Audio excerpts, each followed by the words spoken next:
Je vous remercie d'abord beaucoup de m'accueillir ici. Je suis très heureuse de vous présenter certains éléments de ce livre. Donc, Lire dans la gueule du loup, je signale à tout hasard qu'il y en a un autre qui est paru juste après, qui s'appelle L'animal ensorcelé, qui est paru dans une nouvelle collection de la maison d'édition Itac, qui complète en termes de perspective sur l'anthropologie ou la culture, ce qui était Lire dans la gueule du loup. Alors, j'ai intitulé ma communication Lire dans la gueule du loup et se lire dans la gueule de l'auteur. En vous donnant ce titre, j'ai évidemment fait un jeu de mots facile sur le titre donc de mon propre livre, mais ce titre sur lequel je vais revenir dans un instant. Je désirais rattacher mon propos au sujet qui vous réunit, si elle est un auteur, et je pourrais plutôt placer le mien, mon propos, sous le signe de ciel un partage. Mais il y a déjà eu quelques mots sur cette question, car c'est de partage que je désire essentiellement vous parler. Donc vous êtes bibliothécaire, soit des médiateurs du livre. Il me semble que l'auteur est toujours un passeur délicat. Et j'y reviendrai, je donnerai un exemple tout à l'heure. Je veux dire que ce n'est pas forcément un bon passeur. Il faut, à mon avis, en user comme d'un livre. Exactement comme je vais essayer de vous expliquer comment, à mes yeux, on doit faire, ou ce serait bien de faire.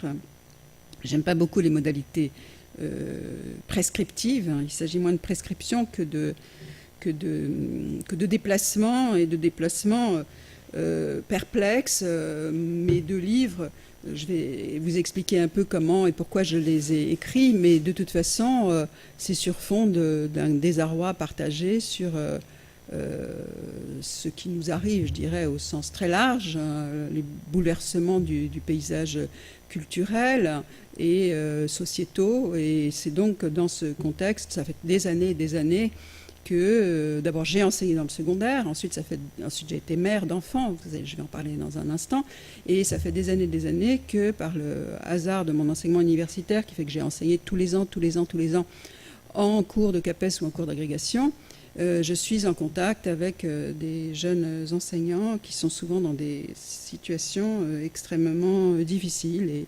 Et voilà, c'est un type de réflexion, de préoccupation qui m'habite depuis, je dirais, depuis que j'ai enseigné dans le secondaire en fait, mais ensuite de manière différente au contact de ces jeunes enseignants. Alors, en effet, je vais dire un mot de mon projet par rapport à ma discipline, si vous voulez, qui est évidemment d'abord le projet principal. Alors, j'appelle ma discipline à la fois la discipline universitaire et l'enseignement. C'est-à-dire, une des choses sur lesquelles j'insiste énormément, c'est sur le point de ne pas séparer la recherche et l'enseignement. À mes yeux, quand un universitaire écrit un livre de critique, de toute façon, il transmet. Et ça n'est pas finalement de nature absolument différente de l'enseignement. D'autant plus que c'est à l'université que les enseignants du secondaire sont formés. Il n'y a donc pas de raison de séparer, autant qu'on le fait dans la pratique, ces deux activités-là. Et il est légitime de les regarder sous l'angle de ce que j'appelle le partage. Mais la discipline a une mémoire, a une histoire, un rapport à la théorie, un rapport à des disciplines annexes comme la philologie, je en parlerai tout à l'heure un moment, la rhétorique, l'histoire littéraire, la poétique, il fut un temps structuralisme, etc. Et donc mes deux ouvrages cherchent aussi à situer mon propos sur un plan théorique.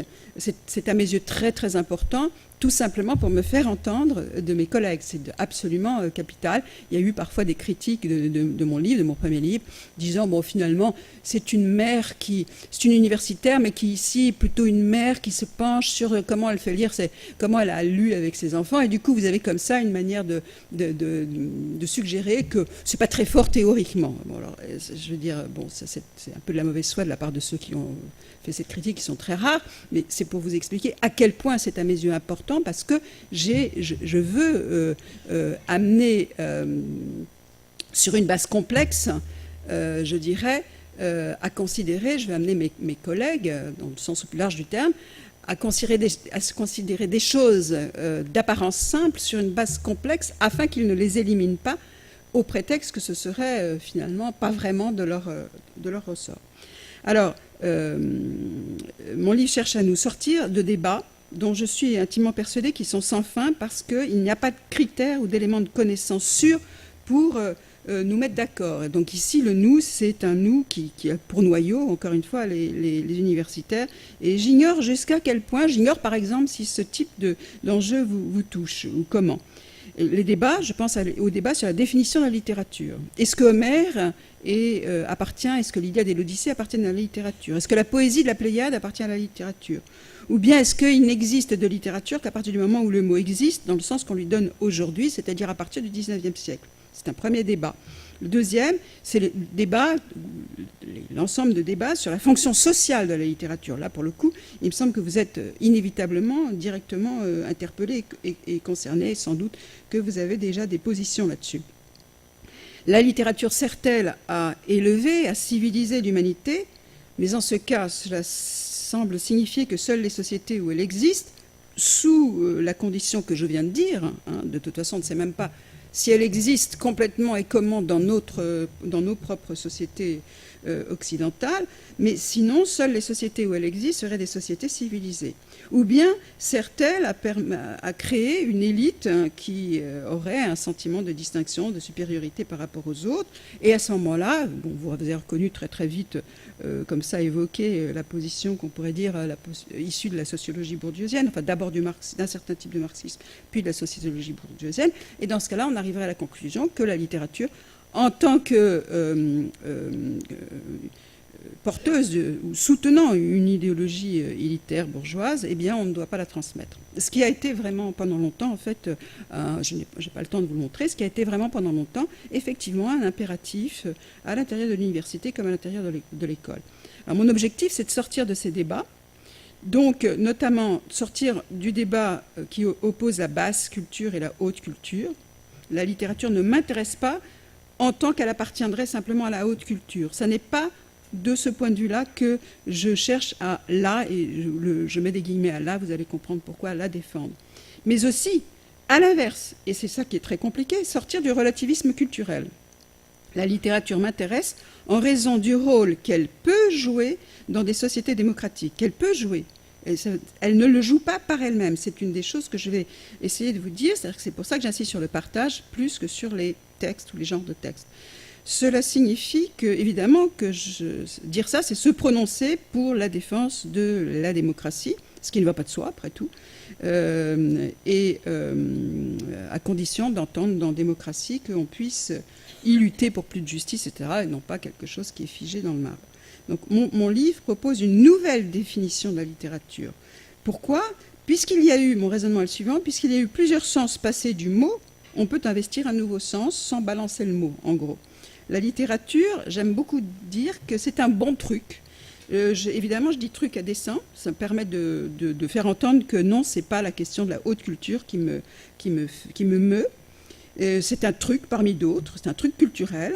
Et vous allez comprendre pourquoi je dis truc, c'est un peu aussi un clin d'œil par rapport au doudou de Winnicott, puisque je m'appuie beaucoup sur la théorie de l'espace transitionnel de Winnicott. J'ai d'ailleurs créé un mouvement qui s'appelle Transition, et on a un site, et on essaye de développer une réflexion tout à la fois de recherche et pédagogique.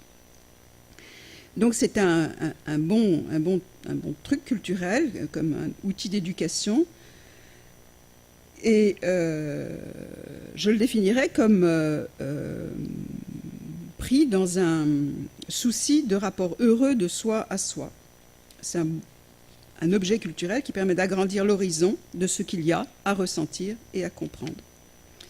Alors l'originalité de mon livre, si je puis me permettre, tient au fait que j'essaie de montrer que le partage est premier, que le partage est toujours premier, que ça n'est pas auteur, puis livre, puis lecteur, puis des médiateurs éventuellement. Non, l'écrivain lui-même est, je dirais, partagé, il l'a toujours été, il a d'abord lu, il a été parlé, il a d'abord reçu, et il doit d'ailleurs sans cesse se relire, et par conséquent se mettre en position multiple, en vérité.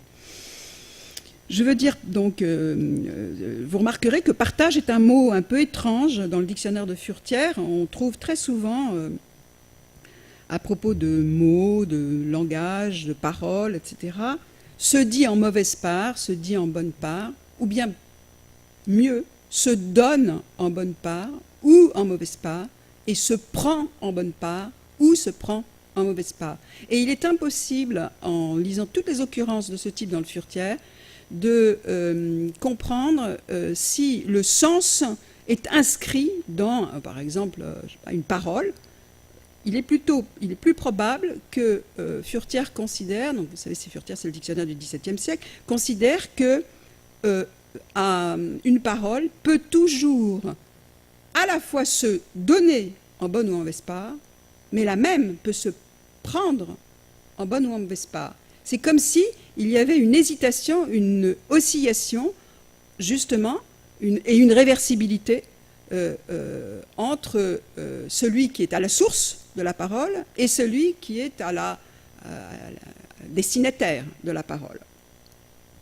Le langage se partage, il se donne et se prend, et évidemment ce n'est pas comme un objet. Quand on baigne dedans, on est nommé, on est interpellé, on apprend à parler comme on apprend à marcher, par interaction, avec d'ailleurs des langages intermédiaires comme le mamounet, etc. Le son de la voix est une extrême importance, et mon idée c'est que c'est pareil pour lire. On n'apprend pas à lire seul. Ça peut arriver, je suppose qu'il y a des exceptions, mais en gros, on n'apprend pas à lire seul. On apprend parce que les parents, l'école, la crèche, j'imagine justement les CDI, vous accompagnent d'abord dans cette grande affaire de la lecture. On donne un livre, on lit à haute voix, on raconte aussi une histoire. Et même quand on lit seul, on continue à avoir, c'est mon hypothèse, ce type de scène apprise en soi. Même quand on est apparemment seul, même la fameuse lecture du fort intérieur me paraît être une lecture qui continue à garder en mémoire pour chacun de nous ces expériences à la fois de langage et de lecture qui ont été les premières qui nous ont introduits au livre. Alors tout à l'heure était évoquée la question du public et du privé. Il se trouve que ça a sûrement été capital dans ma réflexion après, c'est que j'ai fait ma thèse sur la notion de public au XVIIe siècle, ensuite qui est devenue un livre, Public et littérature en France au XVIIe siècle. Je dis bien notion, ce n'était pas du tout une thèse de sociologie.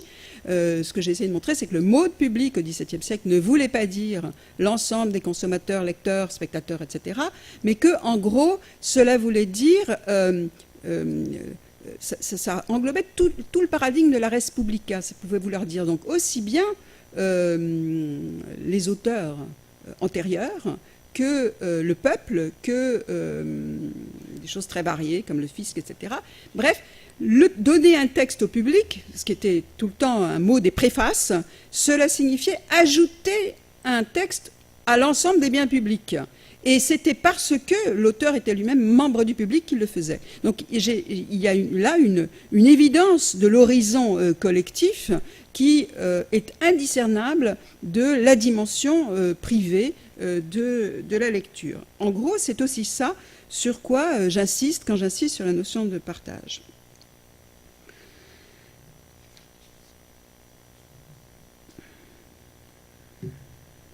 Alors dans l'introduction de mon livre, enfin une des originalités donc de mon livre auquel je faisais allusion tout à l'heure, c'est que je me suis appuyée sur des expériences de lecture, soit des expériences de lecture comme mère à mes fils, soit comme expérience de lecture comme enseignante à des élèves ou à des étudiants.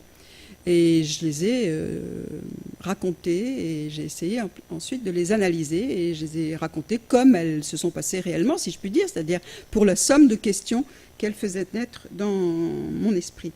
Et j'ai par exemple, dans l'introduction, raconté comment un jour, le plus jeune de mes fils, à qui je venais de lire le livre de la jungle de Kipling, est venu me trouver complètement déconfit pour que je lui lise et lui explique l'intérêt d'histoires comme ça, du même auteur. Il n'aimait pas, il n'y parvenait pas. L'expérience qui était la sienne à ce moment-là était une expérience d'ennui et de déplaisir. En fait, c'est un texte difficile, car il est extraordinairement cultivé. La parodie discrète, la distance humoristique, y joue un rôle important. La lecture à haute voix, qui est une interprétation, sont des contes oraux, de faux contes oraux, faux vrais, mais quand même ils sont oralisés, l'écriture est très orale. Cette lecture à haute voix me permettait de restituer des inflexions que l'enfant est trop jeune, c'est-à-dire trop inculte, tout simplement pour comprendre. Évidemment, j'aurais pu lui expliquer, mais lui expliquer, c'était à ce moment-là passer par un niveau d'abstraction, au fond, pour laquelle il était trop jeune. Et puis, je crois que surtout, j'ai parlé de culture, je dirais que ce n'était pas simplement une affaire de culture, dans le fait que, lui lisant à haute voix, je pouvais lui donner accès, si je puis dire, à ces subtilités du texte. C'était aussi une affaire de plaisir. Mon hypothèse est qu'un adulte bon lecteur est un adulte qui a accumulé du plaisir et sait mobiliser ce souvenir de plaisir pris aux histoires pour lire aux enfants. Il faut qu'il prenne plaisir à lire ses livres qu'il lit aux enfants et avec les enfants, mais c'est à la fois un plaisir que je dirais d'enfant et d'adulte. Il y a là quelque chose qui était en fait déjà connu par Erasme, grand théoricien de l'éducation, comme vous savez, qui appelait ça repuerescere, se redevenir enfant. Il recommandait aux pédagogues de se souvenir du fait qu'ils avaient été enfants. Et je pense que l'adulte le plus pédagogue, si je puis dire, c'est l'adulte qui à la fois sait qu'il est adulte, c'est-à-dire sait qu'il y a une direction qu'il doit imprimer, sait ce qu'il y a après, et sait que c'est là qu'il doit conduire, mais en même temps, il doit se souvenir et retrouver en lui l'enfance qu'il peut partager avec l'enfant. C'est là qu'il se met au service de ce que j'appelle la transitionnalité de la littérature, sur laquelle je vais revenir dans un instant. Alors, ça signifie qu'il y a des adultes mauvais lecteurs, mais ce n'est pas, à mon avis, simplement, loin s'en faut, une affaire de maladresse culturelle, de maladresse dans le fait même de lire, de problème d'alphabétisation, etc. On peut penser qu'un mauvais lecteur, c'est par exemple un lecteur qui s'ennuie ou qui ne sait pas adresser. Alors, il y a même des cas, sûrement, si j'ai le temps, j'en évoquerai un autre cas, plus compliqué et plus désagréable. Une référence très importante pour ma réflexion, c'est un article de Walter Benjamin, le grand critique et philosophe allemand, mort pendant la Seconde Guerre mondiale, un article qui s'appelle « Le Conteur ». Dans cet article, Benjamin part d'un constat que je ne prends pas pour argent comptant en termes d'exactitude historique, mais qui m'importe beaucoup pour sa valeur paradigmatique, c'est-à-dire pour les oppositions qu'il dessine. Après la guerre de 14, dit-il, les soldats sont revenus plus pauvres en expérience qu'ils n'étaient partis. Pourquoi pauvres en expérience? Alors ici, expérience prend un sens très particulier sous la plume de Benjamin, parce qu'ils étaient muets, devenus muets, incapables de raconter. Benjamin connaissait déjà les textes de Freud sur la névrose de guerre et bien entendu tous les débats soulevés par ce qu'on a appelé le stress post-traumatique ou la névrose traumatique. C'est donc de ça qu'il parle. Dans un contexte de trauma, on perd l'expérience, c'est-à-dire on perd la capacité de revivre ce que l'on a vécu sous forme traumatique comme quelque chose de racontable que l'on peut transmettre. D'où la disparition, disait Benjamin, du conteur. Le conteur, dit-il, tire son autorité de son expérience. C'est un homme de bon conseil. Il parle et ce qu'il dit fabrique de l'expérience en celui qui écoute. Benjamin fait même remarquer qu'on ne peut pas demander conseil, recevoir conseil, si on n'est pas prêt à continuer une histoire qu'on a entendue ou qu'on entend. Il y a dans la scène du récit oral tel que Benjamin la présente, à travers ce rôle du conteur, une sorte de fond d'expérience mise en commun, on pourrait dire de confiance aussi dans la possibilité humaine de mise en commun des expériences qui brise la solitude et donne à la vie de ceux qui écoutent une sorte de nuancier qui leur permet à la fois de mieux se conduire dans la vie et à leur tour de raconter et de partager.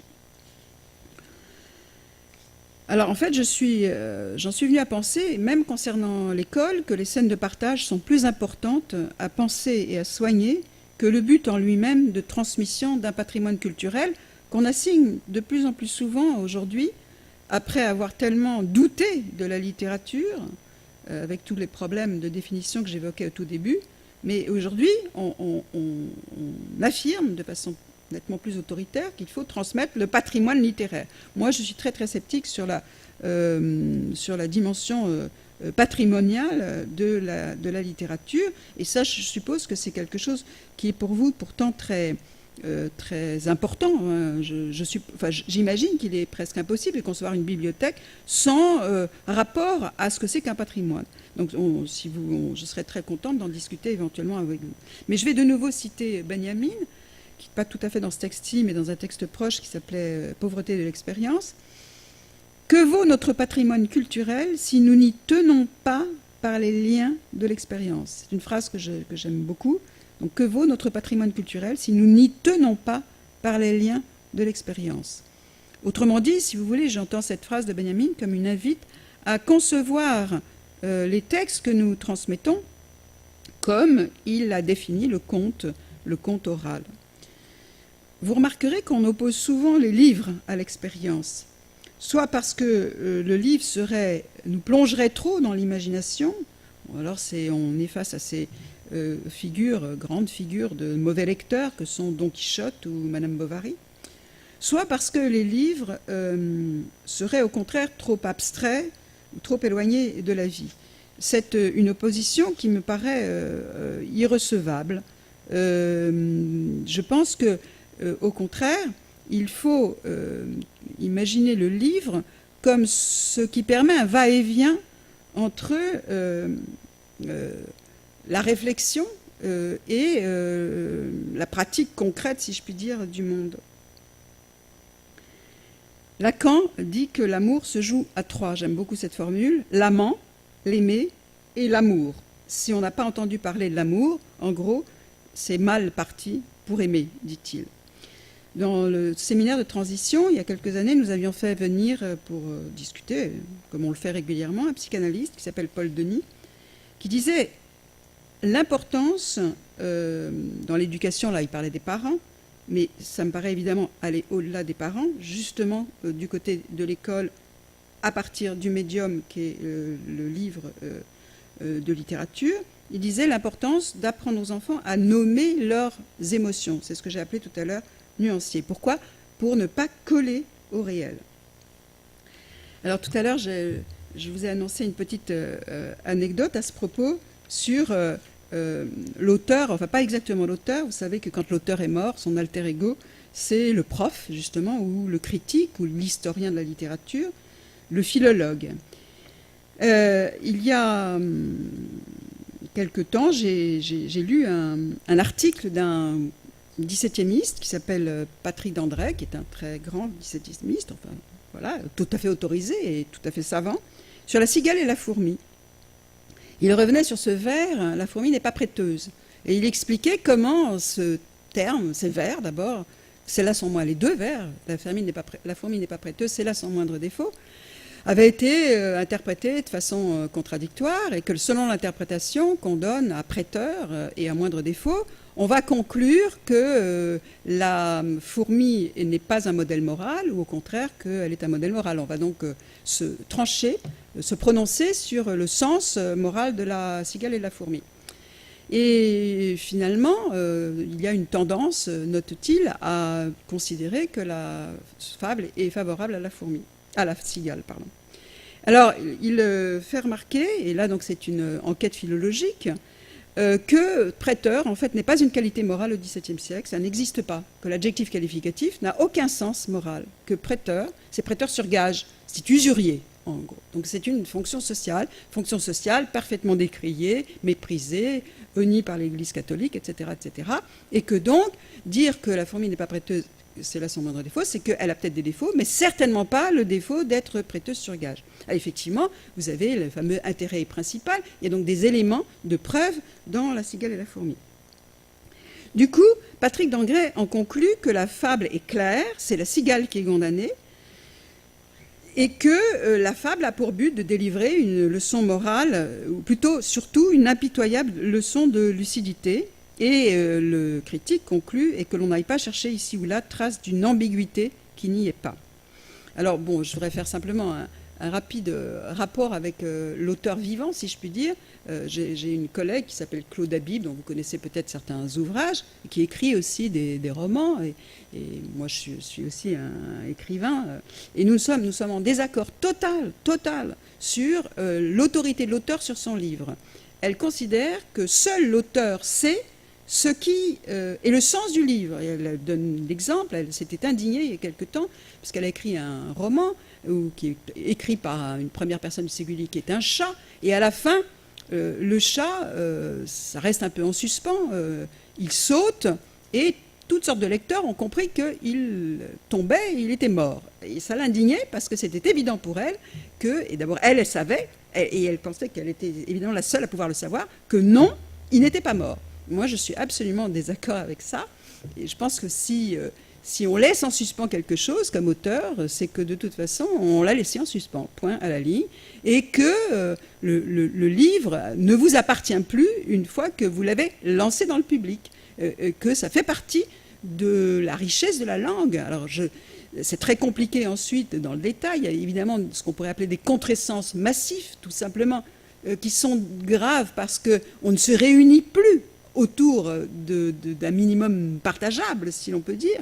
Et je pense surtout à la question de l'enseignement, évidemment. Il y a bien quelque chose qu'on doit quand même apprendre, ne pas faire des contresens de syntaxe, etc., etc.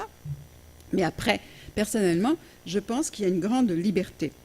Alors, je vous laisse de côté les objections savantes que l'on pourrait faire à Patrick Dandré, qui me paraissent importantes, mais surtout, je pense que ce que Patrick Dandré ne fait pas du tout, c'est ce que j'appelle un partage de qualité littéraire ou de qualité transitionnelle. Dans la fable, me semble-t-il, la cigale et la fourmi ont une formidable force d'attraction. Elles constituent deux pôles d'identification puissants entre lesquels, comme lecteur, on peut hésiter, osciller, balancer. Leur lien n'est pas de hasard, elles sont voisines. La familiarité de leur échange le confirme. Leur relation a quelque chose de primitif, un peu comme dans une fratrie, et l'espace de la fable a quelque chose d'un espace domestique, en fait. Et de plus, la mélodie des vers fait de cette fable, comme beaucoup de fables de La Fontaine, quelque chose que j'ai envie de dire d'électrique. Il y a on pourrait dire que le sens est érotisé, au sens tout à fait étymologique du terme, et qu'elle conserve des incohérences qui font flotter du possible et de l'énigme au-delà de la signification précise des mots. Donc pour moi, c'est évident, c'est un acquis philologique, si vous voulez, mais qui n'aboutit pas à la conclusion qu'il donne. Alors pourquoi est-ce que je suis passée par le détour de cette fable, La cigale et la fourmi? Parce que je voudrais dire un mot du titre de mon livre, qui m'a été inspiré par un passage d'un livre d'une psychanalyste qui s'appelle « Tout le plaisir est pour moi ». Je lis. « Les enfants jouent en inventant des scénarios qui encadrent et transforment ce qui a provoqué leur effroi. Ils ont peur d'aller chez le docteur et ils jouent au docteur avec grand plaisir. Ils veulent toujours qu'on leur relise la même histoire triste et attendent avec délectation la chute du récit, comme dans La chèvre de M. Seguin, elle se battit toute la nuit et au petit matin, le loup la mangea. Au lieu d'aller droit à la catastrophe, le jeu lève un coin du voile et met fin à la fixité des places qui figeaient l'existence. Alors, la fixité des places qui figeaient l'existence, c'est ce qu'elle a montré être des points traumatiques, devenus complètement source de figement absolu dans le cas de la névrose traumatique. Donc, vous voyez le rapport avec la phrase de Benjamin, mais elle souligne qu'en fait, en chacun, il y a des points traumatiques. Ils ne sont pas forcément invasifs au degré de la névrose de guerre ou traumatique, mais chaque personne n'échappe à ce type j'allais dire d'expérience, mais évidemment pas au sens de Benjamin précisément, de ce type de vécu qui est soustrait au partageable et à la relance dans des déplacements métaphoriques, associatifs, etc. Alors,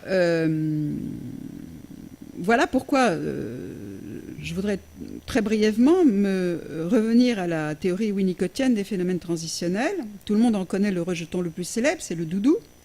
Selon Winnicott, le nourrisson commence par vivre le sein de la mère comme une partie indistincte de lui-même. Quoique le doudou ne soit déjà plus le sein de la mère, ce n'est pas non plus déjà un objet factuel séparé du nourrisson.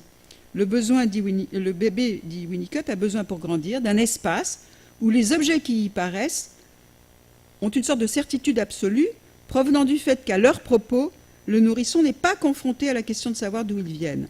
De son intériorité ou de l'extériorité du monde réel objectif? On ne le sait pas. Et, à leur propos, on s'abstient d'une démarche de suspicion. Là, je traduis un peu Winnicott. C'est-à-dire, on suspend l'esprit critique. On partage avec le bébé l'évidence ininterrogée, naïve, de cet espace transitionnel grâce auquel il peut mobiliser des substituts symboliques pour apprivoiser la violence de la séparation et de la perte. Mais Winnicott élargit la perspective et dit que pour tout le monde, définitivement, ça n'est pas qu'une affaire de passage de l'état de nourrisson à l'état adulte. Pour tout le monde, définitivement, il y a à élaborer sans cesse ou à négocier sans cesse les tensions entre les exigences du monde interne, ce qui est à dire encore plus que privé, pourrait-on dire, hein, le plus privé du privé, l'intime, et les exigences du monde externe. Et il dit que la culture est l'équivalent des phénomènes transitionnels du nourrisson. En fait, si vous voulez, mon hypothèse, hein, je vais m'arrêter là parce qu'il est déjà 10h17 pour que nous puissions en discuter, c'est que penser la littérature à partir de ce modèle de l'espace transitionnel implique de changer de façon d'enseigner, de façon de choisir éventuellement les textes. Je n'ai pas eu le temps d'en parler, mais je considère qu'il y a de mauvais partages. Donc il faut être prudent, il faut savoir les éviter. Et également, non, je voulais dire autre chose, mais ça vient de m'échapper là. Changer la critique, mais alors ça c'est le plus loin de vos préoccupations, je pense. Et non, ça m'a échappé, excusez-moi. Donc je vais m'arrêter là pour qu'on puisse discuter.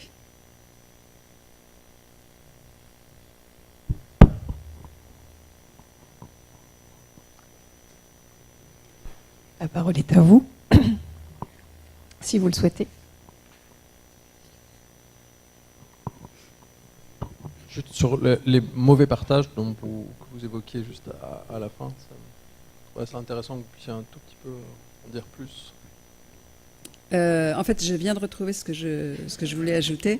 Je voulais ajouter, si vous voulez, qu'actuellement, dans l'enseignement, enfin actuellement, c'est très ancien, simplement j'ai le sentiment que les modalités, les moyens, le contenu a changé, notamment sous la pression de cette énorme question lancée à l'école qui est en gros le djihadisme, on va dire.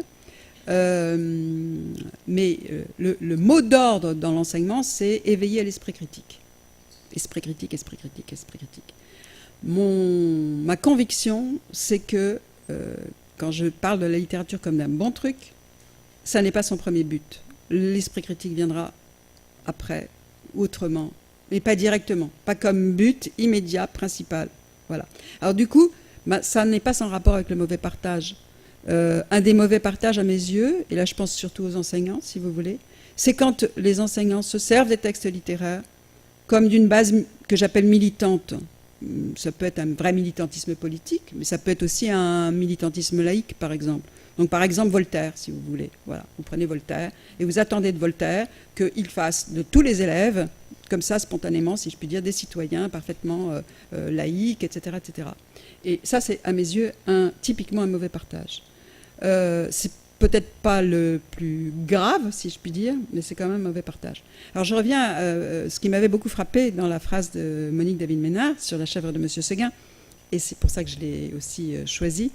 C'est que moi, je n'ai pas du tout lu La chèvre de Monsieur Seguin à mes enfants, parce que j'étais complètement tétanisée par la mort de la chèvre, donc incapable d'être tour à tour le loup et la chèvre. Alors depuis, comme je raconte ça souvent, j'ai rencontré beaucoup de personnes, enfin beaucoup, la proportion quand même, la proportion de ceux qui ont détesté la chef de M. Seguin est supérieur à ceux qui ont aimé ou pour qui ça a été indifférent.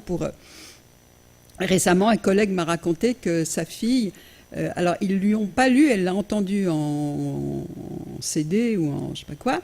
Et alors donc après, interrogée, elle a dit, est-ce que tu es triste pour la chef? Elle a répondu, oh mais pas du tout, elle a désobéi. Bon, ça c'est, je vous laisse l'appréciation sur la protection. C'était un surmoi si puissant, pourrait-on dire, que de toute façon, elle avait bien ce qu'elle méritait. Bon, ça c'est la première fois que j'entends ce type de réaction, je dois l'avouer. Mais le mauvais partage, donc fébrilement, pendant que je préparais ce livre, j'interrogeais tous les gens que je rencontrais sur leurs souvenirs de la chef de M. Seguin. Et j'ai un ami qui m'a raconté que pour lui c'était un souvenir de cauchemar, que quand il était petit, tout simplement, il faisait pipi à chaque fois que son grand-père lui lisait. Son grand-père lui lisait avec une jouissance, donc on peut quand même appeler perverse, pour lui faire peur, ravi de pouvoir, comme ça, absolument sadiser son petit-fils. Bon, ça, c'est une caricature de mauvais partage, mais c'est pas inintéressant. Je veux dire, ça existe, quoi. Donc, ce que j'appelle donc mauvais partage, c'est ce que j'appelle aussi communication traumatique. Alors, il peut y avoir j'ai essayé de le montrer dans mon livre précédent, si je puis dire, carrément autour de certains textes de Marguerite Duras ou la théorie de Blanchot. Ou bon, voilà, c'est tout non, là, c'est vraiment le côté le plus... apparemment, ce qui est le plus noble dans la culture, justement. Parce que là, ce que je viens de vous raconter, on a envie de dire, bon, c'est une brute, ce grand-père, et puis c'est tout. Et on fait comme si c'était marginal, si vous voulez. L'exemple que j'ai pris, qui est un exemple très délicat, et j'ai souvent remarqué que quand on m'invite, les gens qui présentent mon livre l'évitent soigneusement. L'exemple que j'ai pris dans Lire dans la gueule du loup, c'est l'exemple du grand cahier d'Agatha Christophe. Je ne sais pas si vous vous souvenez de l'affaire d'Abbeville, il y a je ne sais plus combien d'années, où il y a un enseignant de 3e qui a été finalement emmené, menotté au commissariat de police, parce qu'il y avait une plainte des parents d'élèves au motif qu'il voulait mettre ce livre au programme. Alors ce livre est recommandé, non pas au programme de 3e, mais à partir de la seconde, dans le lycée. Et j'analyse très, très précisément ce livre, qui contient, pour ceux qui l'ont lu, vous le savez, des scènes de zoophilie, des scènes extrêmement d'une crudité brutale du point de vue de la sexualité, d'une violence tout aussi brutale du côté de scènes de meurtre ou de mort.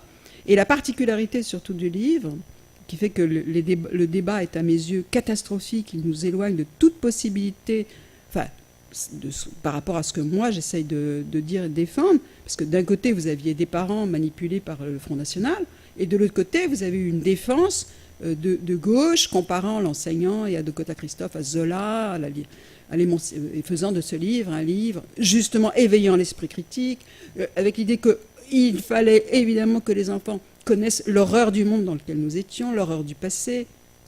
On n'est bien entendu pas loin de l'énorme question du devoir de mémoire. Moi, ce que j'essayais de montrer, c'est qu'il y a dans ce livre un choix d'écriture, qui est d'ailleurs théorisé par les enfants, puisqu'ils choisissent une écriture, qui est analogue à ce qu'ils appellent des exercices d'endurcissement, et qui est un choix d'écriture qui est exactement ce que tous les livres qu'on peut lire sur... ce qui se passe dans le trauma, c'est exactement ça, c'est-à-dire plus aucune espèce d'affect. Et c'est théorisé chez les enfants comme une méfiance à l'égard de tout langage émotionnel. Et dans ce sens-là, je pense qu'il est très difficile, je parle bien dans un contexte de classe, je ne suis pas en train de dire que personne ne devrait lire le grand cahier.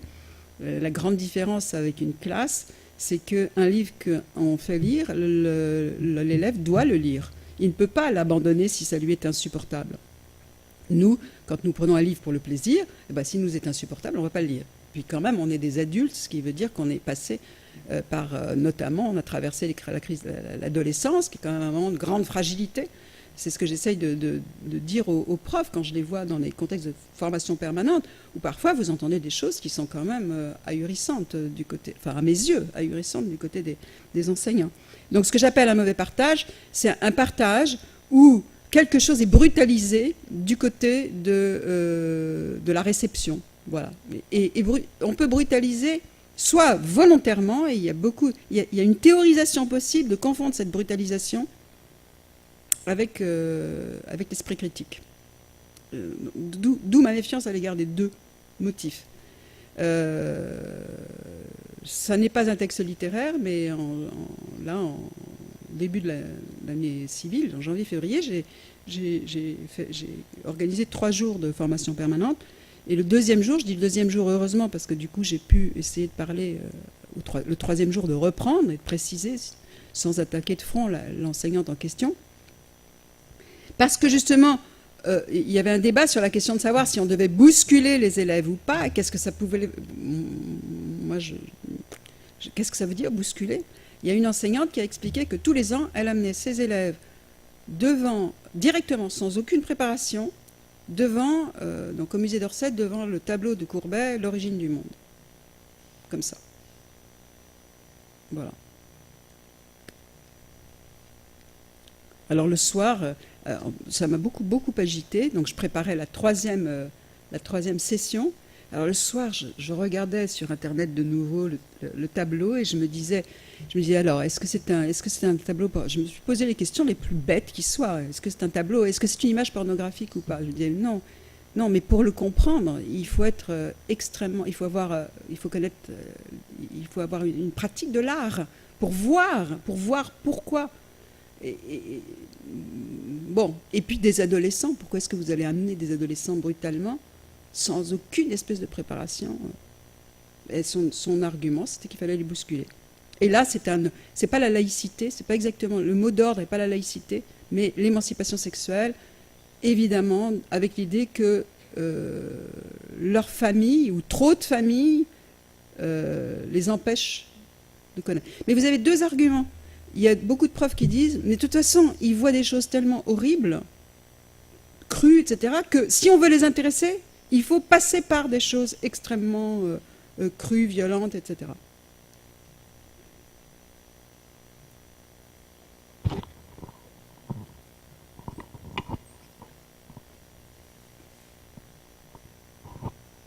Merci beaucoup pour votre exposé que j'ai vraiment trouvé très intéressant. Vous avez commencé par dire que la distinction entre haute et basse culture ne vous intéressait pas. Oui. J'y voyais le signe d'une ouverture. Or, dans votre propos, vous vous êtes fondé sur un certain nombre d'auteurs, comme Erasme, Daudet, La Fontaine, Agatha Christophe, en disant telle chose ou telle autre. Donc, tout de même sur des auteurs qu'on pourrait qualifier comme participants de la haute culture.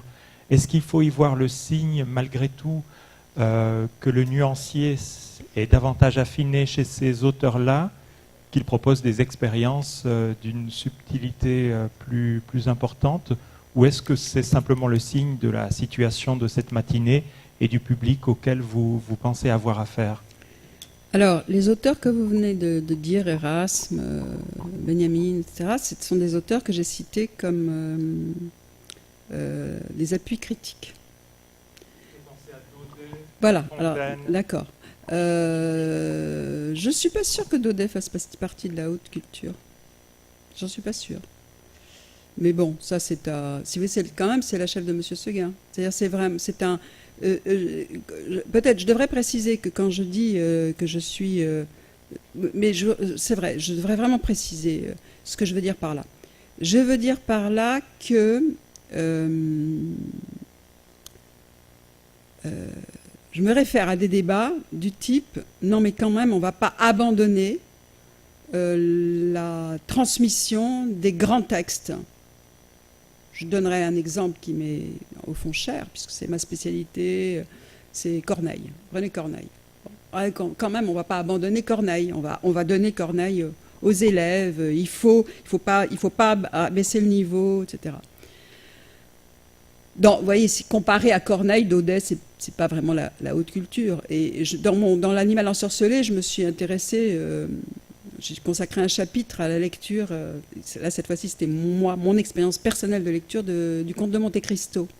Le Comte de Monte Cristo, quand vous voyez les introductions des livres, etc., vous voyez très bien comment Dumas ne fait pas partie de la haute culture et comment faire une édition critique est une manière de le faire entrer dans la haute culture. Vous voyez. Donc c'est pour ça que je dis Daudet, pour moi, Daudet, Dumas, la chef de M. Seguin.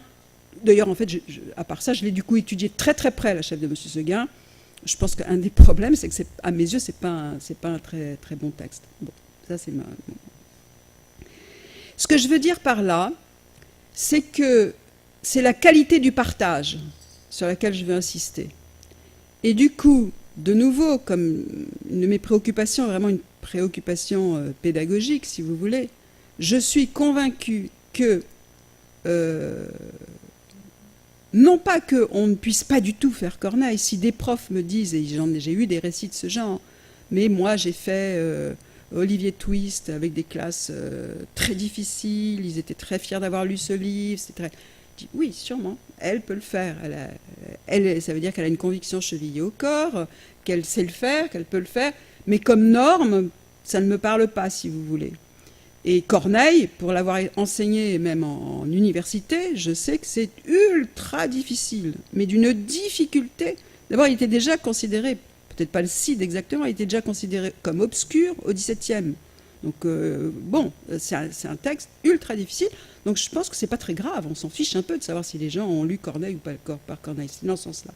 Et que vous avez des textes de qualité que l'on néglige. De qualité, j'appelle un texte de qualité, un texte dont l'écriture est riche, mais pas forcément le vocabulaire, qui ne pose aucun problème immédiat de lecture, mais qui permettent d'enchaîner sur des dialogues, des questions, des réflexions, et qui d'abord procurent un plaisir immédiat aux enfants. Nous sommes à Lyon et je cite toujours, parce que ça a été pour moi, mon mari, un grand plaisir qui a duré, je ne sais pas combien de temps, peut-être plusieurs années, j'en sais rien. Nous avons lu à haute voix Les Six Compagnons. Je ne sais pas si vous connaissez Les Six Compagnons, Paul-Jacques Bonzon. Et je pense que c'est typiquement le genre de lecture que l'on devrait pouvoir mobiliser. Vous voyez, et c'est pas de la haute, c'est ce que j'appelle, c'est pas de la haute culture, mais c'est vraiment des textes de très grande qualité. Il faudrait chercher ces textes-ci.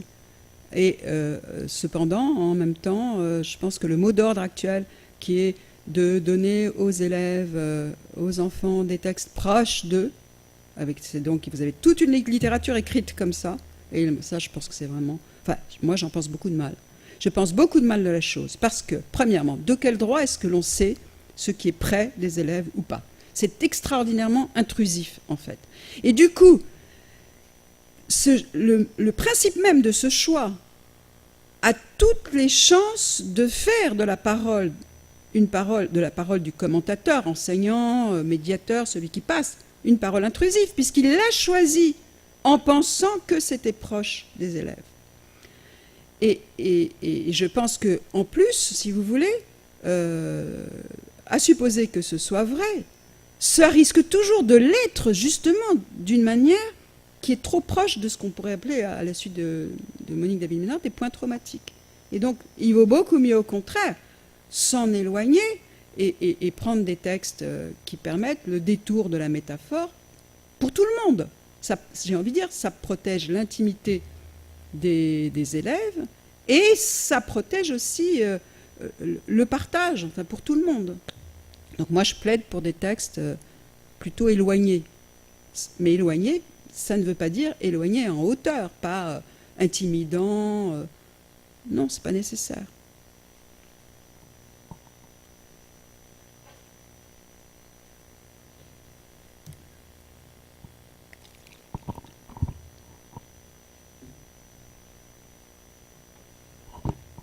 Oui, bonjour. Merci pour votre intervention. Je voulais Si vous pouvez préciser, vous avez parlé de mauvais lecteurs. C'est dans quel sens que vous employez mauvais lecteurs? Je parlais de ce qui a toujours été considéré dans la culture occidentale comme des mauvais lecteurs, dans le type, c'est Don Quichotte, hein, ou Madame Bovary. C'est-à-dire le lecteur qui ne sait pas prendre de distance par rapport au livre. Et il y a un critique qui s'appelle Michel Picard, qui lui carrément le théorise. Il y a un mauvais lecteur, celui qui se laisse comme ça dévorer par le pulsionnel, l'imagination. Moi, je suis pas très d'accord avec ça. Même si c'est intéressant, parce que si vous voulez, c'est toute la question de la diction. Je pense qu'aujourd'hui, en gros, ce ne sont pas des livres qui fonctionnent comme fonctionnait le roman de chevalerie pour Don Quichotte, le roman d'amour pour Madame Bovary. C'est des films, c'est des jeux électroniques. Je pense que c'est presque plus le livre. Donc du coup, c'est intéressant parce que personnellement, j'ai l'idée que le support du livre, du texte littéraire, enfin encadré, j'aime pas non plus beaucoup l'idée de l'encadrement, mais accompagné par un enseignant,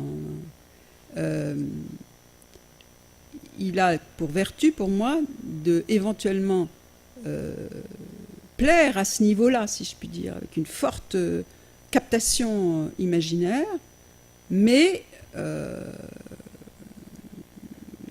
que le partage serait dans détacher, pas nécessairement avec un but critique, parce que le but critique, le problème du critique, de l'esprit critique, c'est que très vite il démolit ou il détruit. Ça dépend comment. Mais si c'est mobiliser des outils critiques pour tout simplement élaborer ce qui est sinon trop ce qui en excès, on va dire qu'il y a la lecture de Don Quichotte, elle est en excès puisqu'elle lui fait ensuite confondre le réel et l'imaginaire. Il y a de l'excès là-dedans. Donc c'est intéressant comme modèle. C'est un excès qui a qui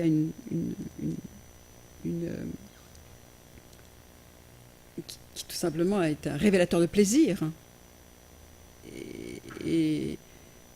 Mais je parlais de mauvais lecteurs, j'en parlais comme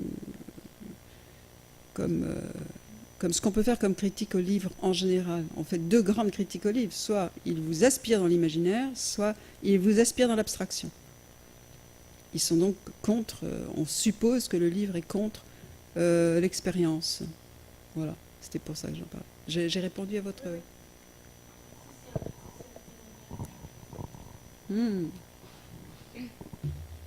Parce que j'essayais de proposer des livres, des témoignages ou des livres sous forme de bande dessinée, documentaires, qui parlaient d'événements qui se passent ailleurs. Pour des jeunes ados.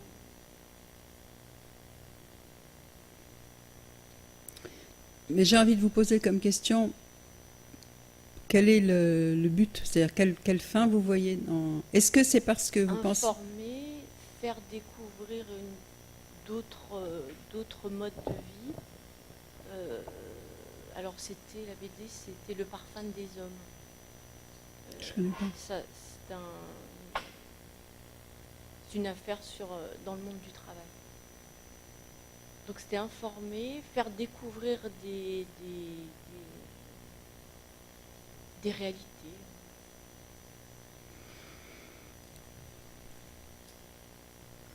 Comment dire? Il n'y a pas de... Personnellement, je n'ai pas envie...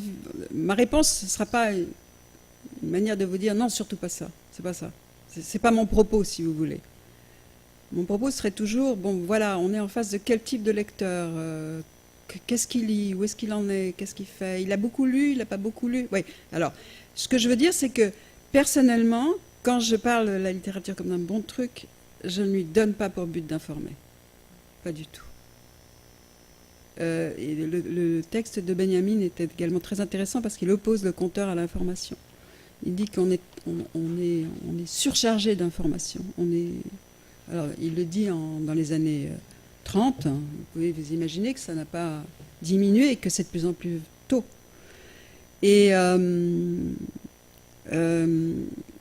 il me semble vraiment que les élèves, les enfants, les très jeunes manquent peut-être même d'un droit à l'imagination. Mais ça s'apprend, l'imagination. Enfin, ça s'apprend.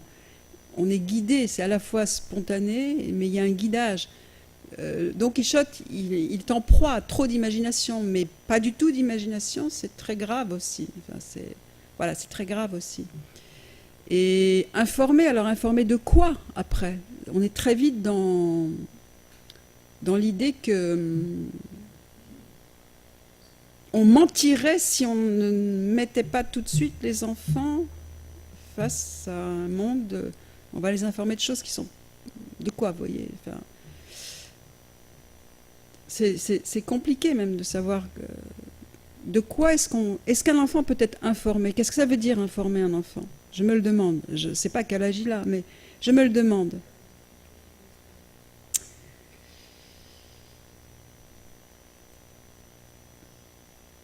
Je ne sais pas si on peut transmettre une expérience par un livre qui informe. Je ne suis pas certaine. On y va rêver. Le lointain, même l'information, elle est soutenue par quelque chose qui est de l'ordre du rêve. Donc, dans quel sens on va rêver? Je ne sais pas. Je cite, c'est à la fin de mon livre, une anecdote que j'aime beaucoup. C'était mon fils aîné qui avait, je sais pas, 2-3 ans, quelque chose comme ça, 3-4 ans. Oui, non, c'est ça, il devait avoir 4 ans. Mais il ne savait pas lire lui-même, et on lui lisait régulièrement un petit album de jeunesse où un enfant avait peur la nuit parce qu'il entendait du bruit, et il s'imaginait qu'il allait y avoir un monstre. Et donc il se saisissait, c'était traduit de l'anglais, donc il se saisissait de sa batte de cricket. Et il se révélait finalement que le monstre était son grand-père qui se levait la nuit pour manger dans le frigo, en cachette. Et alors, donc la batte de cricket est dessinée, bien sûr, c'était un album de jeunesse, et le tranchant était un peu élargi. Et un jour, dans une maison de campagne, on voit une vieille raquette de tennis. Et mon fils exclame « Oh, une batte de cricket !» Et... Vous voyez, on pourrait dire c'est exactement l'erreur que fait faire un livre. Il s'est trompé sur l'objet. Et vous pouvez aussi bien dire qu'il ne s'était pas d'abord tellement trompé que ça. C'est pas des années-lumière, une batte de cricket et une raquette. Et que ça signifiait l'importance de cette expérience typique d'un livre pour un enfant. C'est-à-dire, voilà, il y a un monstre et puis il se saisit d'un truc et puis il est sauvé. Il y a le moment de la peur, le moment du sauvetage. Et du coup, je dirais que c'est parce qu'il y a ce soutien imaginaire, ce soutien de plaisir, des plaisirs. Le point traumatique, on le voit bien, il est clair comme de l'eau de roche, si je puis dire. Et il est sûrement commun à pratiquement tous les enfants, si je puis dire. Et que c'est au contraire à cause de ça qu'il peut reconnaître dans le réel un objet qui ressemble. Vous pouvez faire le raisonnement exactement inverse. Et donc, je dirais, moi, si vous voulez, que tant qu'un être humain n'a pas cette capacité à imaginer, à se déplacer, j'appelle ça métaphore au sens très large du terme, il ne pourra pas être informé non plus.